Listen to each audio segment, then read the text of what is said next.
Hello, everyone. I wanted to welcome you to my recital. The first piece that you just heard is called Riff on This, and it was performed by Hinge Ensemble. I'm really grateful for them for performing this work. It was designed to sort of encapsulate both contemporary music and popular sounds. So, as you can hear, there's this 4 chord progression that happens towards the end. And overall, I wanted to take advantage of the sound of the electric guitar and the percussion and the saxophone to create sort of this popular sound that also has sort of contemporary harmonies in it. Putting together this recital has been a challenge just because of COVID and getting performers, so I'm really grateful for Hinge, which you just heard, and all of the other performers involved. They all volunteered to be a part of this project, and I'm very happy that they were able to be a part of it. So the next piece on the program is called Synchronicity, and it'll be performed by Cameron Stevenson. It's for solo bassoon. And the definition of synchronicity is the coincidental occurrence of events that seem related but cannot be explained casually. So this piece is designed around this idea where section 1 and section 3 are related, and section 2 and 4 are related. So this musical relation relates to synchronicity where events are related. I kind of came up with this concept for this piece from, well, unfortunately, the situation that's happening in the world with the pandemic, and how I began to relate certain events to positivity and then certain events to, well, hopelessness and negativity. Particularly, I kept, for some reason, this is part of the idea, I kept seeing rabbits, and for some reason that brought me hope. Because even in the midst of a pandemic, seeing all this wildlife, even in the midst of everything that's going on, that, wildlife still survives and somehow still thrives, even in the environment that humans right now that we're struggling in. So here's synchronicity.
The next work in the program is entitled Moonbeams for Solo Trombone, performed by Dr. Matthew Driscoll. I am a lover of jazz. I gained this love through studying it at Old Dominion University, where I was introduced to it through the professor John Toomey, who was an amazing professor, jazz pianist, and great teacher. And within this piece, I wanted to express that sort of sound, encapsulate that sound of jazz without diving, completely into that world. I wanted to infuse jazz with a more contemporary sound. I originally wrote this piece for William Lang, who was a visiting performer who did masterclasses with composers. And he gave me feedback on this work, and I edited it, and I got Matthew Driscoll. Thank you, Matthew. Thank you, Dr. Driscoll. And he's done a wonderful job of performing it. So I hope that you hear that jazz influence within this piece, but also the little straying away from that sound. This piece is designed to be a ballad, but it's also, like I said, infused with other stylistic elements from contemporary classical music.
The next work on the program is entitled When the Storms of Life Are Raging, Stand By Me. And it's inspired and dedicated to Reverend Charles Albert Tinley, and it's named after a hymn that he wrote, a famous hymn that he wrote.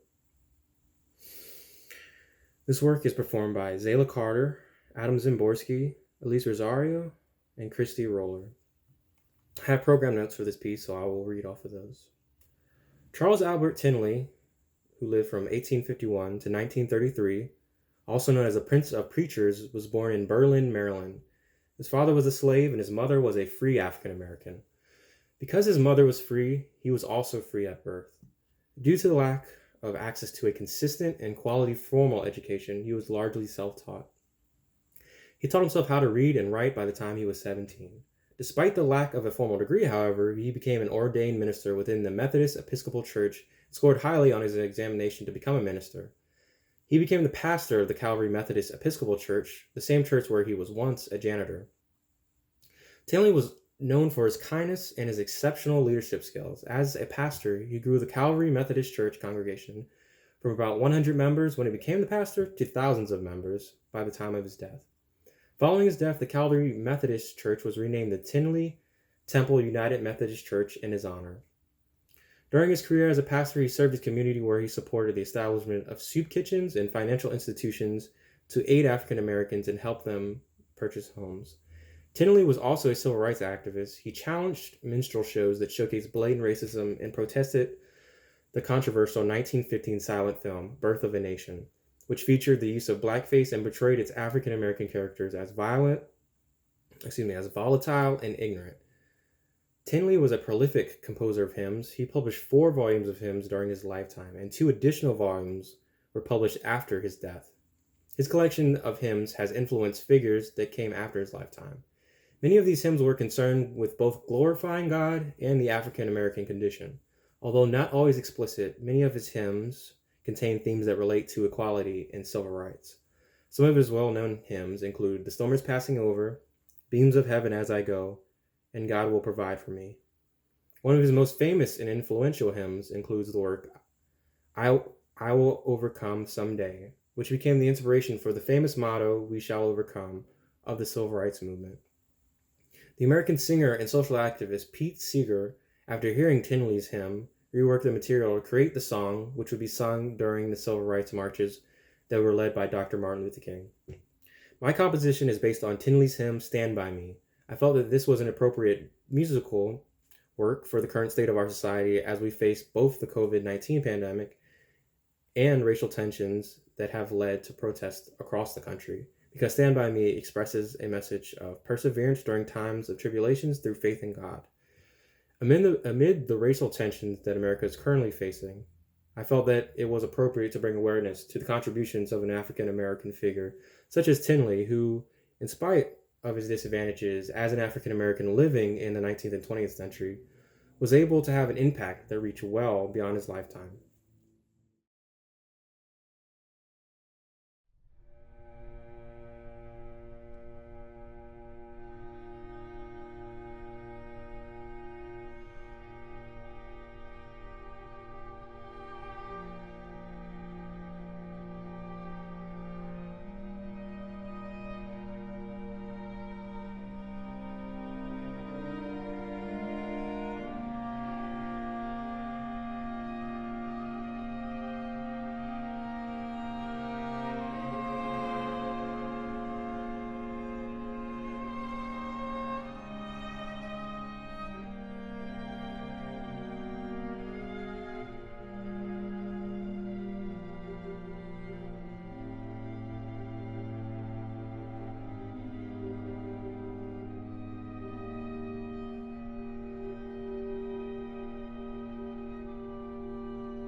This next piece is for solo piano and it's entitled Mosaic. Mosaic is defined as a picture or pattern produced by arranging small colored pieces of hard material such as stone, tile, or glass. This work, Mosaic, is representative of its namesake as each individual key press by the performer adds a small part of the entire landscape of the work. Each note, each pattern of notes adds a small part of the whole, which is illustrated through the piece. And it will be performed by Evan Marchenko for solo piano.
The next work is for solo violin and it is entitled Fragments. This work's title is very literal. Each section of this piece is designed around a set of pitches, fragments that make up a part, again, just like in the last piece, make up a smaller part of the whole. As the piece moves forward, new pitch sets are introduced until the return of the original set. This is reflective of the title, Fragments, as the entire work is made up of various smaller parts and variations of those parts throughout the piece. This will be performed by Adam Zimborski for solo violin.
The next work is entitled Little Serenade. This piece, like the next piece that will follow, is purely an emotional one. I wrote this last year when I was missing my significant other, Kristen, who is about to become a nurse, which congratulations to her. But at the time, I wanted to dedicate this work to her and how I was feeling, how much I missed her at the time, how odd it seemed to be at another place, because I lived in Virginia my whole life, and now suddenly I'm in Greenville studying music. So I wanted to dedicate this piece to how I felt at that time, how much I missed her, how much I missed my family, even though I was only here for 2 years, but still, even just how much I missed everyone from Virginia at that time. This will be performed by Adam Schreiber, and it's for solo cello.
The final piece on this recital is entitled Old Flame and is for brass quintet.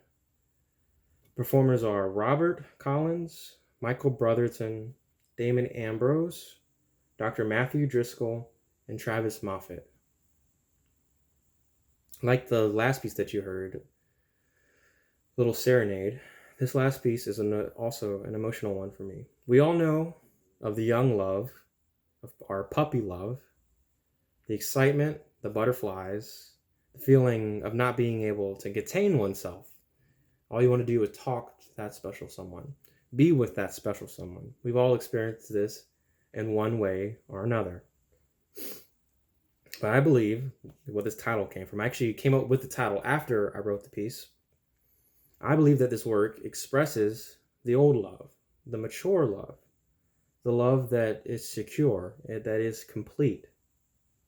Again, this is the final piece in the recital. And I just want to say how thankful I am for all of my professors who have helped me to become a better composer, a better musician, and a better teacher, and also all of my performers who volunteered their time to be a part of this project. And I just want to say that even in the midst of COVID-19, I'm glad that I have had this opportunity to get my music out there, to have it heard by other people, because that's the most important part of composing for me, is to have works performed. Otherwise, it's all just on paper, which in the grand scheme of things doesn't really do much for a composer, while he's alive at least. So I'm very thankful for everyone who's been a part of this, even in the midst of COVID-19 and everything else that's been going on. That all these performers and my professors, of course, would help me to arrange this project. And I just want to say that I'm very grateful. So the last piece, Old Flame, I'm really thankful for all of you for also being my audience for this project.